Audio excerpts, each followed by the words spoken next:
രാധികേ ഈ സംഗമം വനവല്ലിക്കൂടിൽ കണ്ടു കൊതിയോടെ അത് മുല്ലപ്പൂവായി നീളെ നീളെ വിരിഞ്ഞു. ഈ വാക്കുകൾ തേൻതുള്ളികൾ നീലത്തിങ്കൾ ബിംബം തൂകും അമൃതായി ഇന്ദ്രനീലരാഗച്ചെപ്പുകളിൽ നിറഞ്ഞു.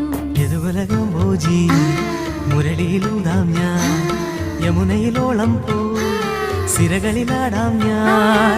സുരഭില